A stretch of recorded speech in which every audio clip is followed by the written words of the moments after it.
কাছে বলবে সম্পত্তির ভাগ দিতে, না হলে আমার ছেলের সাথে তোমার বিয়ে দেবো না। তো সারপ্রাইজটা কেমন লেগেছে? তাই জন্য তুই কি খুশি হয়েছিস? হ্যাঁ বাবা, আমি খুব খুশি হয়েছি। তুই যে এত বড় কাজ করেছিস, আমি নিজেকে গর্ববতী। মা তুই গর্ভবতী না, গর্ভবতী আমি। তুমি চুপ থাকো, আমি এত কথা বলা মেয়ে পছন্দ করি না। মা তোমার ছেলে আমাকে কবে বিয়ে করো? সবাই আমার কেমন কেমন কয়। তোরা ঘুরে ঘুরে এমন কাজ করেছিস, তখন কি আমাকে বলে করেছিস? মা গো, তোমার বাবার সম্পত্তির ভাগ আমার ছেলের নামে লিখে না দিলে তোমাকে বিয়ে দিব না। শোনা, আমার মার মুখের ওপরে কথা বলবেন না। শোনা, তোর বাপের সম্পত্তি না দিলে তোকে বিয়ে করবো না। বিয়ে না করলে আমার বাপের সম্পত্তি তোমাকে দিবে না। মা বিয়েটা করে নি, সম্পত্তিটা নেই আসবে। হ্যাঁ দাদা, যা ঘরে গিয়ে বোঝা, সম্পত্তি ছাড়া আমি বিয়ে দিব না। শোনা, তুই কি রাগ করছিস? না, তোর মাকে বলে দে তাড়াতাড়ি বিয়ে দিতে, বিয়ের পরে সম্পত্তি আসবে। তোর বাবা সম্পত্তি দেবে, তাহলে তোর বিয়েই করবি। কি তুই তাহলে আমার বাপের সম্পত্তি থেকে আমাকে ভালোবাসিস? হ্যাঁ। কি না শোনা, তুই রাগ করছিস না, তোর বাপের কাছে ফোনটা লাগ। 1 hour later. বিয়ানি বিয়ানি বাড়িতে আছেন নাকি? কে বিয়ানি? ওইখানে দাঁড়ান। না বিয়ানি, তোমার জন্য মিষ্টি এনেছি। মিষ্টি মুখ পরে হবে। বিয়ান সম্পত্তি কাগজ এনেছে? আমি তোমার জন্য সম্পত্তি আনিনি। এটা কি আমার বিয়ে করা মেয়ে নাই তোমাদের সম্পত্তি? বিয়ানি ভুলে গেছেন নাকি? আমার বেটা তোমার বেটি কি বানাইছে?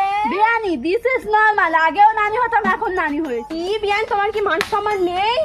ইস, আমার কত শখ ছিল বড়লোক হওয়ার। ইস, আমি কত বড় প্ল্যান করেছিলাম, এইবারে মনে হয় প্ল্যানটা ভেস্তে যায়। আমার মেয়ে কই? বিয়ের দিনটা ঠিক করি। জামাই মা তুই আসছিস?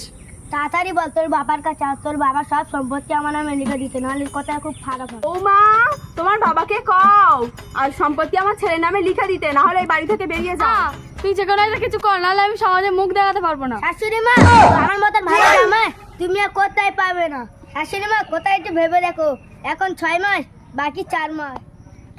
তোমাদের মার বেটা ছিল সম্পত্তি সম্পত্তি, বিয়ে না হলে আমি সম্পত্তির কানা করিও তোমাদেরকে দেবো না। দেখ, আগে সম্পত্তি তারপরে বিয়ে। আমার বেড়াটা আমার ছাড়া কিছু বোঝে না। হ্যাঁ না বাবা, আগে সম্পত্তি তারপরে বিয়া। শাশুড়ি মা, আমার কথা শুনো, পেটের বাচ্চা আমার না, আমি কিছু করি। কি বলছে? এটা তো তোমার। কি প্রমাণ আছে? তোমার পেটে আমার ছেলে বাচ্চা, আমার ছেলেটাও তো এখনো কচি, কিছুই বোঝে না। বিয়ানি এমন করবেন না, আমার মান সম্মান ডুবে যাবে, আমি সমাজে মুখ দেখাতে পারবো না। কিসের মান সম্মান? হ্যাঁ, তোমার না সম্পত্তি আছে, সম্পত্তি দিয়ে মুখ ঢাকবে। ওদের কাছে ক্ষমতার কোনো দরকার নেই, যাও আমি চলে যাবো। যাও যাও, তোমাদের মতো ভিখারিদের এই বাড়িতে কোনো জায়গা নেই। তোর সাথে আর কোনো সংসার মারলো। দূর ছাগল ফাগল লোক, সম্পত্তি ছাড়া আমি কোনো বেটাকে চিনি না।